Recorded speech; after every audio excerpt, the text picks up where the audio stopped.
Keita Williams. I'm the founder and chief strategist of Success Bully, which is an accountability practice. In addition to being an international woman of mystery, I'm a professional butt kicker. My goal is to commoditize strategic encouragement and to get you on track. I want to give you the energy and the tools to get shit done. Again, thank you for listening. I'm thrilled to share the third installment of the July Jumpstart series. I hope you're making the most of your summer, both personally and professionally. We are again joined by the amazing Sarah Blankinship, CEO of Right Sciences, to give you the most electrifying now 10 minutes of podcasting. In this episode, we explore what it means to have a strict no asshole rule.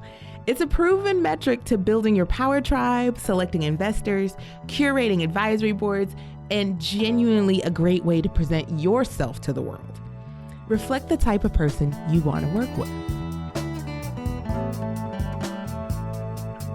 Talk to me a little more about how, when you were first starting, you leveraged your network, and then how that's evolved as you're scaling. Right. So growing your network is kind of like building a startup. You first have to decide what kind of people do you want in it, and I have a very strong no assholes rule, and that's gender agnostic. Yeah. So I just decided those people aren't going to be in my network. So how do I grow that without that there? And so we did the professional accelerators. And then at that point, we realized it was mostly men, which is similar to the environment I'd come from in tech. Right. And so I was really looking for, as a female entrepreneur, the challenges are similar and different at the same time. So we have to do all of the same things. We have to run a company. We have to raise money. We have to build our C-staffs. And we have to do it. Women have to do it with proven traction. Men can do it with an idea, and this is generalizing. Right. Men have an idea, they can raise money on it, and they're going. Women have an idea, and they have to prove that it works. Prove that, in my case, I had a widget that actually did what it said it could do, that could be reproduced. We had a team. They had to see our financials. They had to meet our CFO. So for us, it was a multi-pronged strategy to grow our network. The accelerators, which were great for our foundation. Then we started building our own women's network. So it started with a dinner with a friend. I found the one woman I could find in Seattle that had raised almost $1 million for her startup. And I invited her to dinner.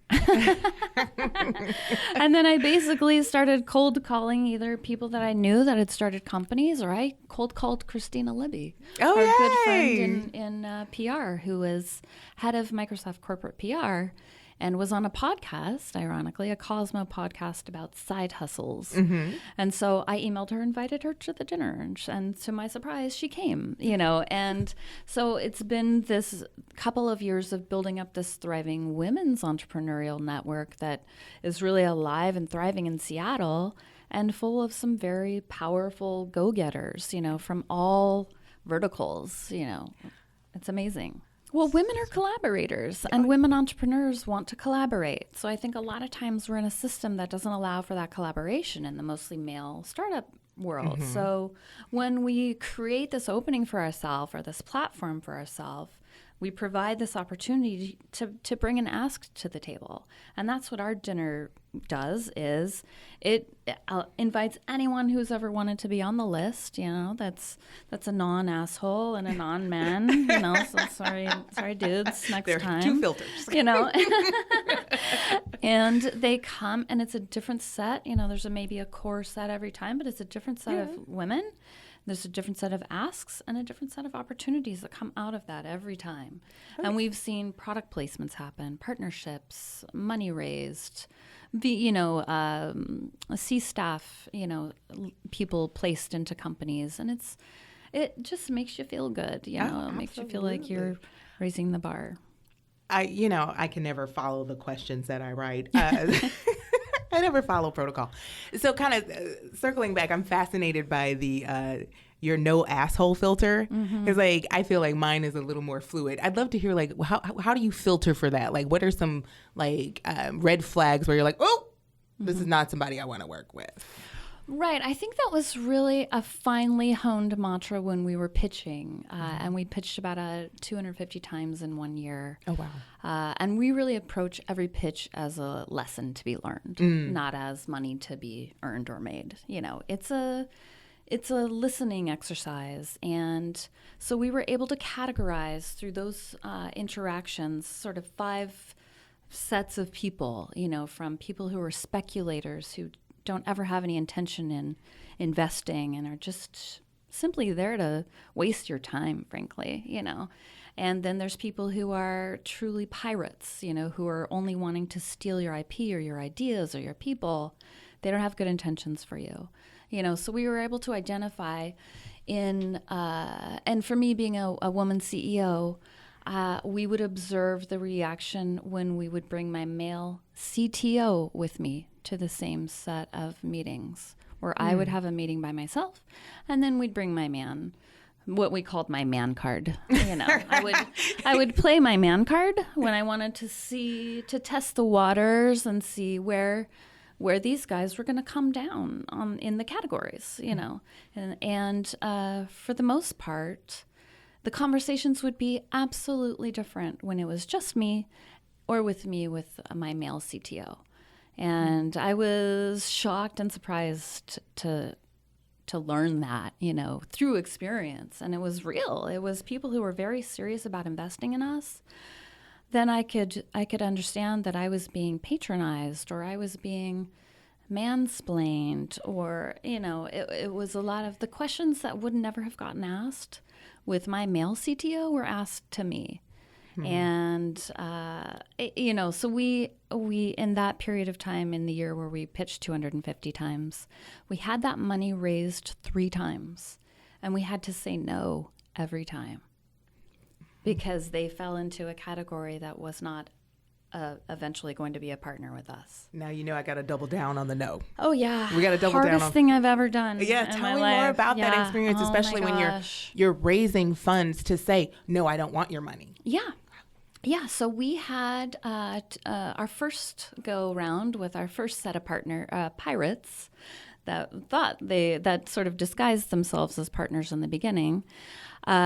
We got to the final signing meeting with papers, with terms defined, with counsel paid, you know, I have an SEC attorney, you know, we're not playing around here, you know, I know how to raise money, I know how to write an offer.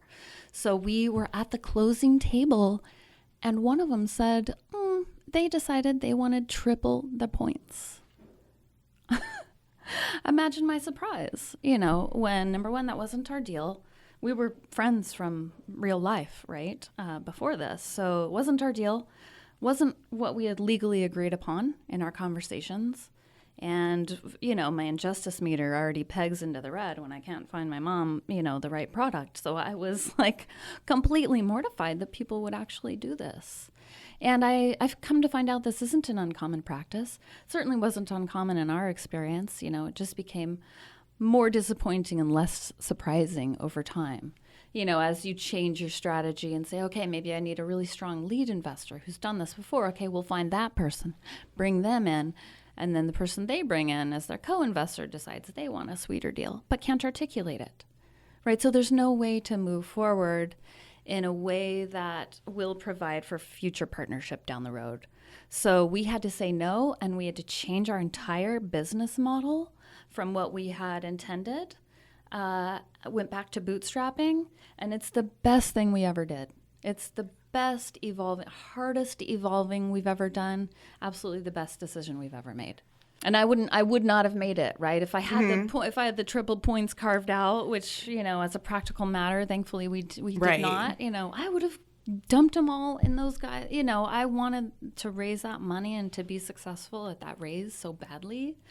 That I'm glad that I had the team of counselors and advisors around that allowed us to move forward and be healthier in a much different way and have an outcome that's much more scalable, you know, internationally today. So the big question, I'd love to hear how that story ended. So like when you're in the room and they're trying to triple the points and all these things are like going sideways, how did you walk away from that? Like how was that conversation?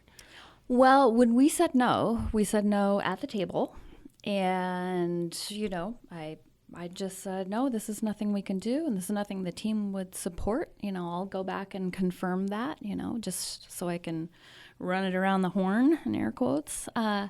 And then when we confirmed the next day that we were absolutely off, it was like they slunk away into the night. There was no follow-up. There was no recourse. There was no, let's try again, and this happened every time, and I know this is a long game, and some of these people are in prominent political positions, and I see them in society, and in real life at events. So, I can't napalm that bridge as much as I would like to. Right. We just have to say no, thank you, and good luck to you, and move on. Yeah, it's an exercise in Zen and resiliency. And resilience, yeah. But when you got home that night, like the first time this happened, like was it like, did you have an undunning, or were you like more strong? Like how did you kind of bounce back from it personally from that experience? Well, I had to describe it, I essentially had to just close my laptop, back away, and put it aside for like a weekend. I didn't even talk to my partner about it. There's some triggers into the trough of despair, when you're kicked over into it, that you just have to take a minute. And, and then after a couple of days, I knew I was going to be fine. My family's fine, all the things that really matter, and I can get a job, I'm employable, we will survive, right? And just by continuing along, I was succeeding. By not shutting the doors on those days when I wanted to, I was winning. I've probably learned how to talk less about the daily ups and downs. Okay. Because I can't even go through them. As like again and again. I can't relive them with my partner every day. So really trying to pick a path that seems smooth, even when one day it's triumph and the next it's tragedy. Oh, yes. Sometimes it's for me in the same 90 seconds. Right. Where it's like, yes, no. No. Yeah. Well, I told you we were raising a tiny angel round, and we have mostly female funders. They're all female or underrepresented minority funders in our round. Cool. So that's a disruptive strategy we've chosen. Yes. Yeah. We're really psyched about that. So we are... we raised a $50,000 contribution into the round, and that was in the morning of a day. And then by the evening, it was like that didn't exist, and we were on. Like there's just so much that happens that even in a day when something really great, like an amazing funder comes through for you, by the end of the day, you've got 10 more problems. Which is one of the reasons we love consulting, is because it's so much fun to work on somebody else's problems. Thank you again for joining us. So many rich nuggets in there. As you continue to build out your power tribe, pitch the hell out of investors, build brand partnerships, continue to filter out the assholes, and surround yourself with smart, positive people. And when I say smart, I mean smarter than yourself, and with those who want to see you succeed. Spoiler alert, they tend not to be assholes. We are produced with love by Large Media. That's larjmedia.com. If you want to know more about Right Sciences, check them out at rightsciences.com. And keep up with my key learnings and antics on Twitter and Instagram at SuccessBully. Check out my website, successbully.com. You can book your one-on-one complimentary consultation. I will kick your butt for at least 15 minutes. I'm Keita Williams. Thank you again.